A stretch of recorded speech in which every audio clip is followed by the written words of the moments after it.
Hey, Wesley here with the next installment of the 2025 F1 season with my good friend Blake Buettner. We're officially 2 races in, so let's get to it.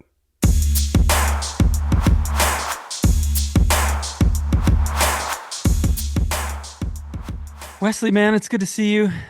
It's been a it's been a it's been a crazy few weeks and crazy start to the season. I can't wait to talk about all of this stuff with you. Yeah. Um, Hold on one second. I had a weird kind of train of thought. I will say I'm still kind of like dealing with some Okay, uh so I want to talk about this actually. All yeah. right, so leave this in. What time zone are you on? Because you were just in Paris, and Yeah. aren't you going to Watches and Wonders? Yeah, I leave on Sunday and I've been doing this thing where I'm trying to like keep my body as much on European time as I can. Oh Even if it's wow. just like a couple of hours shift, then it helps me out a lot once I get over there. So I've been trying to like go to bed like a few hours early if I can, and then get up like a Yeah. few hours early. But like this morning, I got up at like 3 in the morning and kind of felt like, okay, I'm ready to like I could get up and go about my day right about now. So it was good. But then as you're sitting around, I start to like nod off again a little bit. And then Yeah. before I know it, it's like 6 o'clock. So my body's in this. Yeah. I'm in like no man's land right now, dude. Yeah, so I have an event that I haven't officially announced yet in London, April 11th, Okay. and I am going to New York prior to that just to help mitigate the jet lag. Yeah. Yeah. It makes it a lot easier. It makes it a lot easier when you have that kind of like lead in and gentle. But, at least for me, I'm assuming you as well, we travel quite a bit. Like I'm used to it. I know how my body's going to react to it. As I've gotten a little older, there are some parts of it that get a little harder and some parts Hmm. that I'm just better at like managing, I suppose. So, Yeah. getting sleep on the flight over does make a big difference, I found. But it's easier in New York here, like you said. I mean, that's 3 hours already. So Yeah, exactly. Yeah, five, so six you can hours, sleep not so on bad. planes? I can't like the last time I got some of those like sleeping gummies from the airport, and I was good to go. Even if you get like just a few hours, it makes a difference. It does. Yeah, I think usually when I fly to New York, because I hate wasting time and I'd rather waste sleep, I usually get, I don't know, 2 hours of sleep on the plane at best. Yeah. And this last time I went to North Carolina, there was unfortunately a baby behind me crying the entire flight. So Good my training heart for goes you. out. Yeah, yeah. Well, but my heart goes out to that parent um, who didn't seem to try to find any sort of resolution to the matter either. But God only knows what they did during the day, or how taxed that parent already Yeah. was. Yeah. Again. Yeah. Um, but yeah, to be determined in my own life. But yeah, Yeah, it's tough. It's sometimes you just kind of resign to your fate, and like, and trust me, yeah. I've been that parent on a plane, and you try and do everything you can, and at a certain point, it's just in their hands. Well, let me ask you this. What I might start wasting time instead of sleep as a result of that, because I think a baby crying on a plane during the day is much more tolerated than a baby crying on a red eye flight. Is that fair? Yeah, I would say so. So I might just say, just, you know, out of respect of the 147 other passengers, maybe I'll just start taking daytime flights in the event that I'm bringing a child in tow. Yep, once you've got yours, because you're still you want to travel with your kid, like 100%. yeah, Well, it's especially in the first year, because you just carry her like a football. exactly, Like, it's exactly how you do it. Yeah, yeah. that's how I did it as well. Dude, in Paris though, I saw Felipe Massa, Alain Prost Really? was there. Yeah, because this was a Ferrari event with Richard Mille. The watch was a Richard Mille watch with for Ferrari. So they had their Right. these drivers there. They had some of their old cars there. Old engines and stuff like that. It was really cool. And Felipe Massa shared a story about his team reaching out to Richard Mille, like, hey, we should get like a watch sponsor type situation because it just feels like it's something that you should have. So they're the ones that reached out to Richard Mille about it, and then Richard Mille agreed, and they were still like relatively, I think, kind of small at the time. So they sent a watch under the condition that he would like wear it during the races, which he did. So he was And his wearing. was like a neon yellow, wasn't it, He's originally? had a few different ones, but like early on, uh, maybe 2002, 2003, in that era, they were kind of like just kind of like raw looking with the open Hmm. dials, that kind of classic like old school Richard Mille. And of course, they've always been like really lightweight, so he wore them. And I asked him, did you know, the team principal, did anyone on the team engineers give you trouble for wearing something that you didn't need to be wearing? You know, Right. these are, you know, how many engineers are scrutinizing like every little screw to save, you know, an ounce here, a gram there, Yeah, whatever. control freaks. Yeah, Yeah. exactly. So you know, he's wearing the watch, but he said no, and no one gave me trouble, and I just wore it every single race.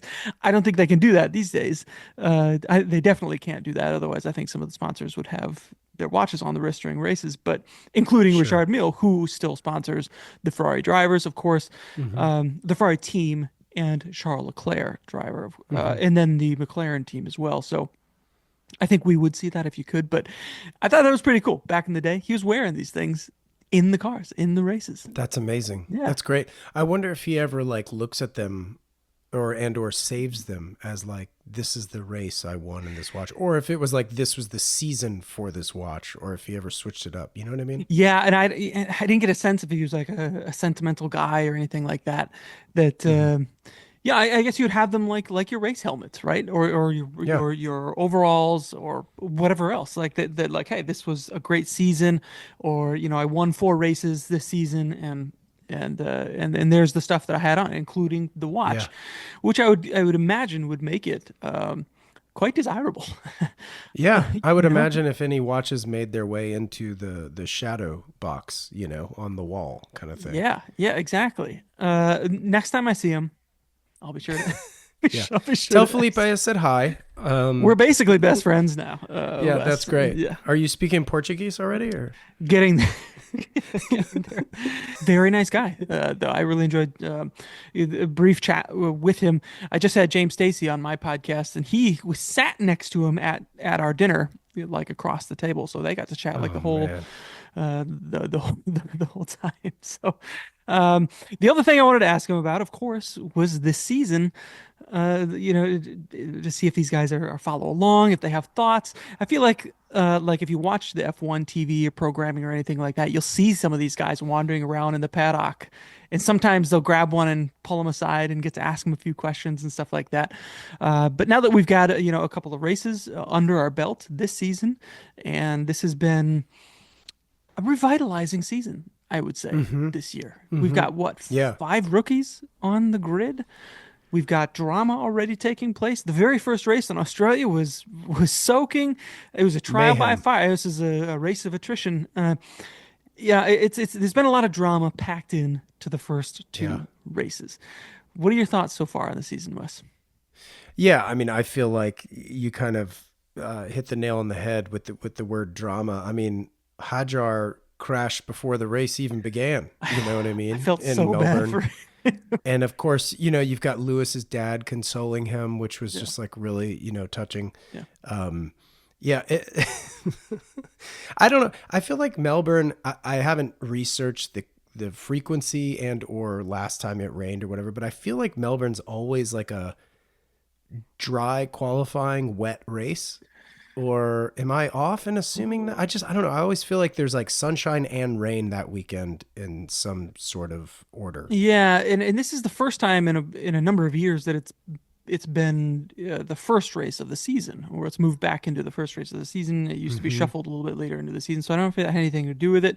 Yeah, the first couple of days, of course, it's their kind of like it's just going into their fall season Right. in Australia. The first couple of days look beautiful, and then of course the load of rain coming down in spurts, and then it like dried up a little bit.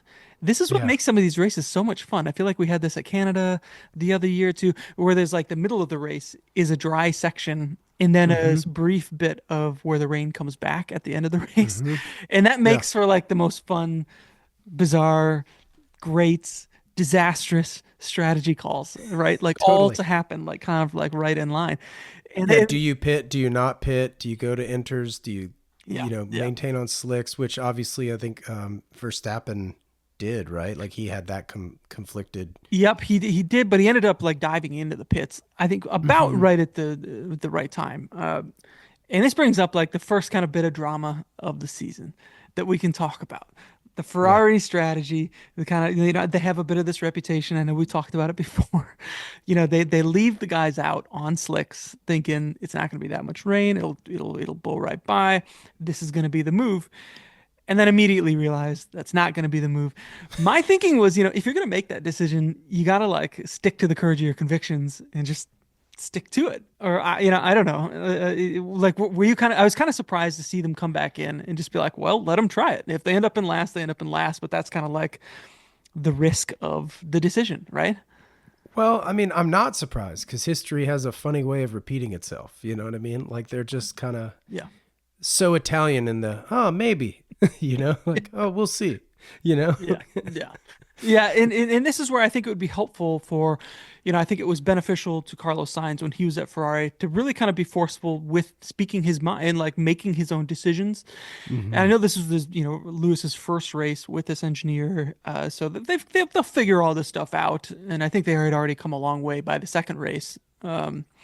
In Shanghai. So, but it was just kind of one of those things that it was like everybody's learning. It's the first race, all these new drivers, like beyond ridiculous conditions. It was just kind of like, let's get it all out there. Let's just throw it out all on the table and see and see what Well, happens. and I had a funny thought actually about 3/4 of the way into the race. And Audi's coming. Yeah. Will they have Quattro? The perfect opportunity. Yeah. Yes. It'll You be know, up like 8 inches high off the ground. like it's like, oh no, somebody hit a curb and spun out. It's like if you had Quattro, maybe that wouldn't have If you had happened. Quattro. Yeah, well, unfortunately, yeah.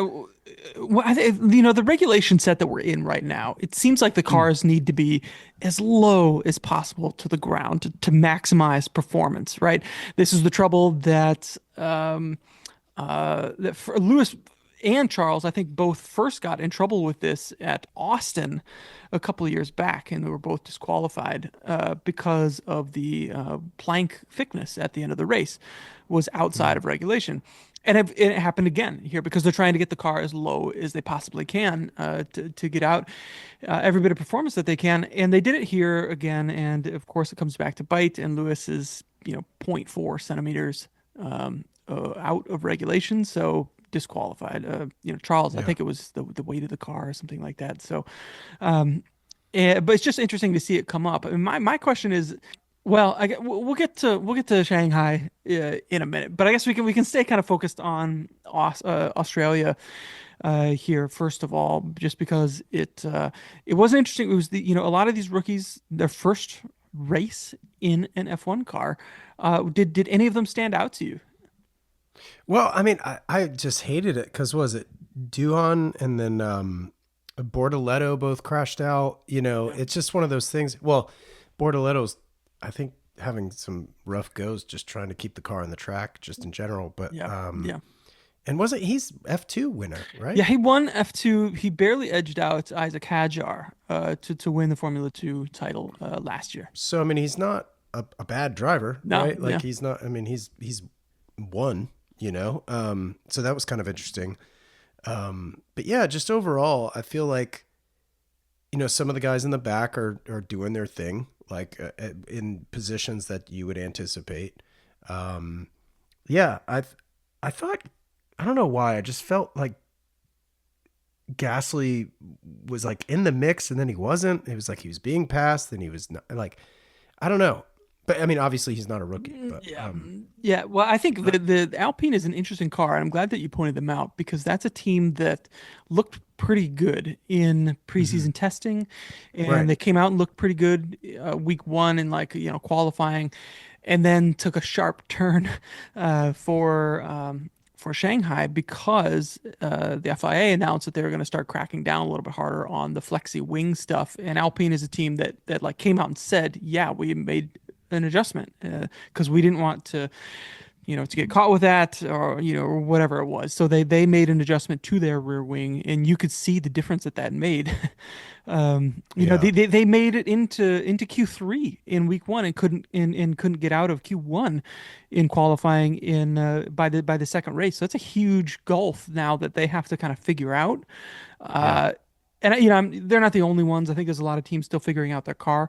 And if you look at the difference between Haas, who thought they were in like a nightmare scenario, who actually ended up looking pretty decent in in Yeah. I feel like Shanghai. Ocon's doing okay. Yeah. It's kind of and Behrman. I think Behrman and Antonelli are the only two rookies that finished the race Mm. in Australia. I gotta say, Antonelli has looked really impressive so far. Right. Uh, Yeah. Yeah. he looks legit. But anyways, these cars, with only two races in, I feel like it's still a little bit difficult to suss out, Mm-hmm. exactly kind of like what the running order is going to be. Just because, some of the teams are still figuring out their cars. They're making some of these big changes.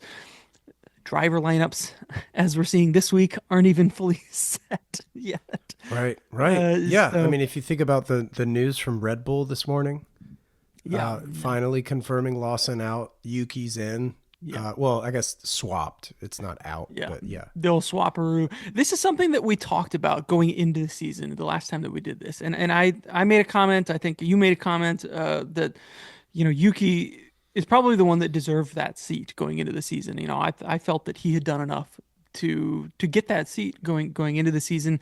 Obviously, the people at Red Bull felt differently and chose Lawson. I think they said that they thought he would have maybe a higher skill ceiling, whatever it is, they liked his attitude, so they put him in it. And again, just like the Ferrari call to not come in on the slicks, like if you make the decision, you got to stick to it. I feel like at least Right. a little bit.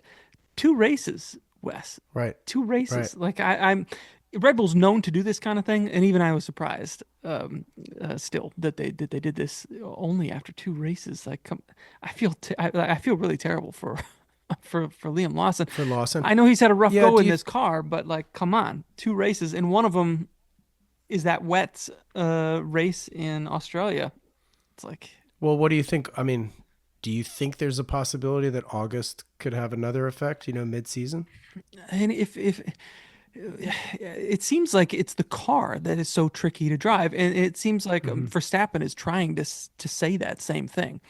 Like, look, it's not that these are terrible drivers, because it's been the case with Alex Albon, with Daniel Ricciardo, a slew of drivers now that have come and Yeah. gone from that second seat.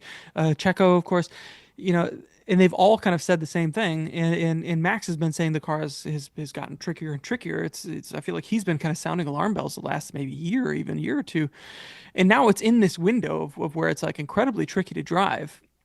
And you put this, you put for all intents and purposes, a rookie in the seat and expect him to kind of be within a tenth or two of Verstappen. Potentially unreasonable. I guess we'll find out for sure when Yuki gets in the car. Right. What he's able to do with it. And then if Lawson kind of gets back onto his form in the V car, which is another car that has looked strong right early on in the season, Yeah. I think that it will be really Literally telling. and figuratively. Like it's a good-looking car. It's a good looking car. It's got that white. That's right. We talked about It's that. my favorite. Yeah, It's my it's favorite. very striking out there, and I think Hadjar has done great, and Yuki's had a great start to the season. So if Lawson slots back in at VCarb and is like performing at a high level, and Yuki is struggling in the Red Bull, then I think that will be finally drive the point home for the top brass at Red Bull and the Yeah. engineers that, like, hey, this is a car issue. You cannot keep destroying drivers' careers over this kind of a thing, Right. Right.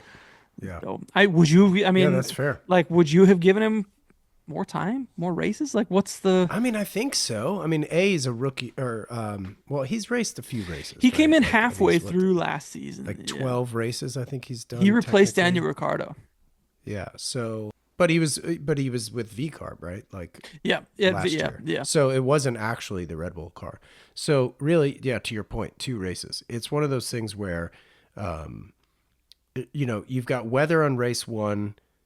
I mean, he finished the race, right, in China. Did he wreck? I was like, why? I mean, I'm trying to think actually. I don't remember anything happening to him necessarily in China. Yeah, he did not finish. Oh, he DNF'd. Yeah. Okay. So, Maybe that was but he was the last one to get that DNF. Either way, though, like he started from the pit, I think, because he's qualified in like P19 and P20, like in every, right. I think that's the kind of thing. If he had shown like a super fast lap here and there and had bad races, I think that would be one thing. But like even the Hmm. qual, like he clearly has had trouble getting his head around this car, right, Right, right. and Yeah. managing it. So I don't know. Maybe he told them like, "Look, I'm gonna need a lot more time to figure this car out," and they're like, "We don't have a lot more time." And maybe that's why they Yeah, made the decision. I don't know. Because if I yeah, was that's a him, like I wouldn't possibility. want to be in that situation either. Right, sure. Yeah, it's just making you look bad, right? Yeah, yeah. And he's a talented driver. He's had Yeah. success in a lot of other racing leagues and in Super Formula. So it's not that he's like just some He's bum not they a pulled hack, off. No, right? he's a quality driver. His dad doesn't own the team or anything. You know what I mean? Like, Ouch. Throwing the shade already at Stroll. um, well, I mean that's just an annual occurrence. I feel like, Yeah. uh, but China was interesting. I mean, McLaren is looking really strong. And then speaking of looking and visuals and things like that, I mean, is it me or I don't remember the nose cone being so bare? It's just straight up papaya, right? Like it's like there's no sponsor. Yeah. Yeah, I feel like that Do you stuff think they're reserving that for somebody? maybe they're waiting for us. We can buy a sponsorship and put it That's right. right on the front I think it nose should be cone. our faces, Which is like just the both of our faces. just our faces on the front of a McLaren. How much, or maybe we get the end plates of the wings, your face on one side, my face on the other side. I wonder how much that would cost us, And huh? we're both like looking side eye forward. Yeah, Like, yeah. We'll get there. I wonder how much that costs. I want, yeah, it's only $250,000, Yeah. you know, And they'd say, for "Do that you want limited it space. to a name of anything, a link to anything?" Nope, just our faces. No, Just just show our eyeballs, big and surprised. exactly. No, the McLaren cars look strong. Like they look good. It's a good looking car, and obviously in the first couple races of the season, they look very, very good. I think Russell's looking really good. I was gonna say I made a note of that. Like low key, Russell has looked Yeah, like he's very, sneaky. and Yeah, that car seems like it's really good as well because Antonelli seems to be. Yeah, and nothing he does looks effortless because all his fast laps look like they're like on a knife edge. right. But he's demonstrated like a pretty remarkable control of the car, Yeah, even in the rain, like yeah, avoiding contact. Like I've been massively impressed with Antonelli. yeah. I feel like he could be legit. Yeah, That's a good looking team right now. yeah, I Mercedes. mean, I think they're a force to be reckoned with, and barring any sort of like I don't know mishaps or developments in the car that go backwards by accident. You know what I mean? Like where Yeah, you like when you're trying to fix something and all of a sudden you lose 3/10. yeah, It's like yeah. tragic to see that. George is kind of an even keel personality. You know, he nice guy, but I think he leaves the talking for the track, and so far he's talking the talk on the track. I think the issue is with him, especially with races like the other week. He gets in like the top three or four, and he's maybe 5 seconds away from the person in front of him, and the person behind him is maybe like 10 seconds away. So he's just kind of like in no man's land, Right. not really compete. He's in clean air. So he's in clean air. He can run like as clean a race as he wants, and I think that's why you don't really they don't show him much on TV because it's just kind of Hmm. doing his Yeah. thing P3. anonymously. Just, like, Yeah, yeah, yeah. It's crazy, and yeah, I think the Mercedes fans should be feeling pretty good about the car. I think the car looks great, and it's just going to take another handful of races to really kind of suss out, like once kind of Lewis gets like a true feel under him for that car, it gets his bearings a little bit further at Ferrari. I feel like those two cars, the Ferrari and the Mercedes, will end up doing a lot of battle this yeah. year. How are you feeling about Lewis and Charles? Like, I feel like they're kind of flip flop. They're like right together. In fact, they've come together on the front left wing of. Yes, ironically, I think that. All right, so this is something I wanted to bring up because like Lewis got his first dub in the Ferrari in a sprint race, so Right. kind of, and Sure. win. And he looked fantastic, right? Like he led the race from beginning to end, and not only that, like the last 5 laps, he built like a 6 second gap out of it. Hmm. Like he looked great in the car, and then for reasons unknown, they decided to make setup changes to the car, and of course, all that pace kind of just goes who knows where. And I think I don't know if they were expecting conditions to be one way, but they were actually a different way. So Mm. I think that for like the Leclerc clipping his front wing like that and having the end plate come off actually like took less of the load off of that front and shifted it to the rear, which might have been the more optimal setup window in the first place, which is Oh, why funny. he had such strong pace, even missing part of his wing like that. Right. But clearly, like Lewis didn't feel as comfortable with the car in the race as he did in the first qualifying, in the sprint qualifying, and in the sprint. Right, like it looked like a totally different animal. So I don't know what's going on there. I don't know why you have such a strong showing like that, and then be like, all right, let's change all these things. You know? Yeah, I don't know. I mean, everybody always talks about how political the F1 is, and like I don't know. I hate to resign to that fact, but like you just never know what's going on behind the scenes. Yeah, I do think though that he and Charles will be like pretty good teammates, and I know that the Who do rate you think's going to end better like at the end of the season? Who do you think will have more points? It's TBD, tough. TBD. Tough, Like right? after just like these 2 races, seeing Lewis do that in the sprint really made me realize, like, hey, when he gets a little bit of confidence rolling, like he can Mhm. still crush. Like if he's still Yeah. got that in him, then, if I was Charles watching that, I'd be like, oh, like oh boy, if our car keeps kind of heading in the right direction, because all Lewis needs is that confidence. I feel like that's a big thing for him, like having that like confident feeling in himself that he is still capable of doing it, that just like built on top of itself. So once he starts getting like some momentum, I think he could be right there. And if they can keep their mistakes to a minimum, you know, uh, obviously. But I think it will really depend on what the development window of that car will look like throughout the course of this year. If Red Bull's able to rein in their car, it's clear that Verstappen is just like driving the pants off of that thing. Yeah. And so if their pace is right there with Verstappen, and the Mercedes are looking like consistently strong, you know, I I think this would be a very incredibly competitive, like kind of top section. And the one encouraging thing is that the McLaren cars, once they got out to that lead, it's not like they were running away with the race and were like 30 No. seconds in front of everybody. Like that's Right. not how it finished. Like it wasn't that they weren't that far up the road. Now, are you talking about in Melbourne or No, in Shanghai. in China? And I Okay. would even add to that in the sprint race when Lando got kind of like caught in traffic or whatever and slid down to P8 or P7 or something like that. He was not really able to make his way through traffic because that car just doesn't seem to do well in dirty air. So Hmm. there was a few like flashes there that kind of made me think, maybe that's not going to be the car that just like runs away with it automatically. Right. They're going to have to work for it, like Right. like any of the teams. Yeah. I mean, they almost had I was going to say in Melbourne, they almost had like a double trip up when they both went off. What was it? Turns. I don't remember The what the final, turn the was, but coming they into the both went off. final, Yeah. yeah, yeah, Unreal. yeah. And I think that was nothing more than the first car going off and the second just following because they were following. You know You're what I mean? following the line, right? Right, Yeah, right. And you're just like, oh, whoa, like you're off the track now. I am. yeah, yeah. Yeah, that's kind of funny. How did it feel to see Lewis get that win though in the sprint race as a I kind mean, of an old I school was Ferrari actually. fan?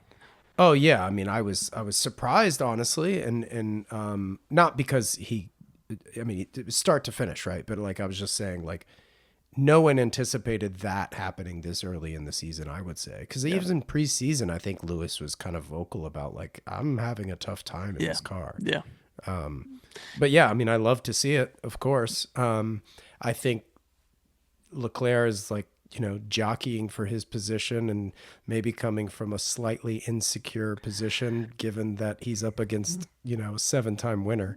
Look, that could create some great battles though this season 100%. within the Yeah, team. but I worry that you're going to get into like Vettel battle No, territory where both are being taken out. potentially. I think that, I think they're both professional enough now not to do and that, like but mature enough. I well, that's what I hope, mean. Yeah. and like with Lewis suggesting, hey, I should let Charles go by if he's got the pace. Yeah. I feel like he's at a stage that it's like risk mitigate. Lewis is excellent at risk mitigation the last like few years, and if that Yeah. means he kind of shies away from a battle or makes conservative moves and loses a place here, whatever, like then that's what he does. So, I feel like you remember like 2021, all those battles with Max, he was kind of like forced into those positions of like, Hmm. you got to be aggressive and get your elbows out here. And you saw how that ended up many times with them coming together Right. because no one was. I mean that's a testament to Max as well. I mean his car gets wider, you know. Yeah, yeah, exactly. Yeah. So I mean, I hope that it leads to some really competitive racing with the both of them. And we saw that a little bit last season with Lewis and George as well. It seemed Yeah. like respectful, competitive racing. And I Yeah. think it will. I think we'll see some of that too between Lando and Oscar Yep. this year as well. Piastri's like, man, he looks good. Like, I Yeah. mean, really, really showing some promise. He's looking fast. Um, I'm stoked for him. And the Aussies, of course, like go nuts Yeah. for him. Absolutely. You know, Yeah. almost like maybe even more so than Daniel Ricciardo. Like, I feel like they're like really into him. I mean, obviously Ricardo is more like expressive He's global. and I feel vibrant, like but Daniel's more of a global guy, whereas like the Aussies love Oscar. Oscar has like a low key confidence, Hmm. that just kind of comes through that, and he can kind of like crack up when he needs to. Yeah. This could be like a real coming out season for him, and people who are like Yeah. already writing the season off as like McLaren and Lando's, like I don't know, I wouldn't be so sure. I agree. I agree. As 100%. we saw in Shanghai, on the right track on the right day, I think Oscar is just as capable of getting in Yeah. there with a mega fast lap, and now he knows how to lead the race and manage a race and win a race. So Yeah. So just looking at the schedule, I mean, we got what, Suzuka next. yes, one of the all-time great tracks, Suzuka, and we have a mix-up in the grid with Lawson obviously going back to VCarb. So all eyes will be on Yuki, who is Japanese, at his home race in Yeah. Debut. a proper Red Bull. But who knows? Maybe Right. it'll be a downgrade because those VCarbs look so good. Yeah. Yeah. Yeah. You never know. I mean, I think it's going to be an exciting weekend for sure For uh, Yuki. for Yuki. Yeah. I kept wanting to say Suzuki, but Suzuka, the track, Yuki, the driver. Yeah. Major weekend for him for sure. Yep. So the race is coming up April 6th, with the events with practices starting on the 4th. I will still be in Switzerland. I think I get home on the 5th, so I'll be ready and for that race. I haven't even thought ahead about what time it will be for my body and for the local time in Japan for the race, but but I'll, Right. but I'll be there. I'll be there ready for it. And I honestly, I feel like I have no idea what's going to happen just because this Yeah. track is so different from the first two tracks. And this is kind of like classic. There's a lot of real high speed corners and chicane. Yeah. A Like this, lot of drivers love this yeah, track. this will exploit strengths and weaknesses that we have not seen yet on these Hmm. 2025 cars. So I'm like, staying far away from predictions on this one. Yeah, something I haven't paid close attention to are the qualifying times. I've been, the qualifying order, sure, but like, what are the time gaps this season looking like? Have you paid any attention to that? Yeah, I generally do like as they go throughout the qualifying sessions, and Mm-hmm. Mm-hmm. it's nice to see if well, I mean, I'm sure it's painful for the drivers, but in Q3, I mean, if the gap that's separating the top like 12 drivers is like 3 or 4 tenths, Yeah. you know, maybe 4 or 5 tenths or something like that, then I think that says a lot of like Right. just how close these cars are. And again, I think it's still too early to tell just because of the wild swings that we've seen in these cars so far. Again, I'd point to the Haas. Um, Behrman getting up there, like they've got points, that they're scoring already. When they Mm-hmm. thought, just the other week. Komatsu was like, we thought there was something broken with the car because it was so Right. slow. So Right. I think there's still a lot yet to learn about these things. I will say though that Japan is a longer track than either of the first two, so the differences in times in qualifying will be exaggerated as a result. So keep that in mind as your. Who was there was a third disqualifier. Was It was it Gasly. was Pierre? It was Pierre Yeah. Gasly. It was Gasly. That's right. Was it? I feel like it was a different issue. I feel like all three of them were for different issues. I think car weight Oh, it was was another one of weight. them. I think for both Leclerc and Pierre. I think Okay, it they was were a weight. weight Okay, related, and I think Lewis was the one who was yeah, the that skid the plate. the measurement. Yeah, Yeah. yeah.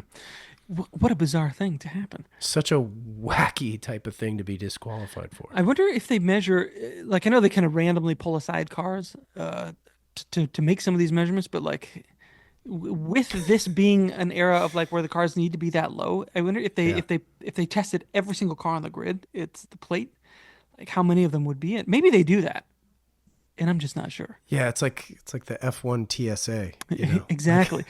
On my boarding my flight home back to New York, I was in Charles de Gaulle, about to walk onto the plane, and I got randomly pulled aside.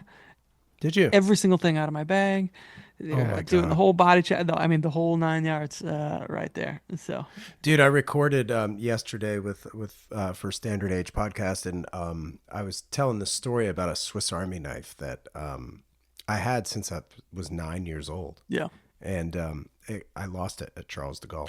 Are you serious? Yeah, I got it Because of a yanked. similar situation, like where. No, because well, quite frankly, I always had my Swiss Army knife in my checked bag, and for whatever reason, the way I was like shuffling luggage around, prepping for the next stop, Yeah. I put my DOP kit in my backpack and I didn't have it in my checked bag. And I'd forgotten that my Swiss Army knife was in my DOP kit. And so they absolutely saw it on the x ray. And so I didn't get random at all. No, it was very targeted. It was like, Yeah. hey, you with the knife. Yeah. Sorry, buddy. This is going. And I was like, I had no way to ship it. I wasn't, Oh, that uh, stinks, I had dude. it. Yeah, my grandmother gave it to me when I was 9 years old. Oh man. Well, I'm sorry to hear that.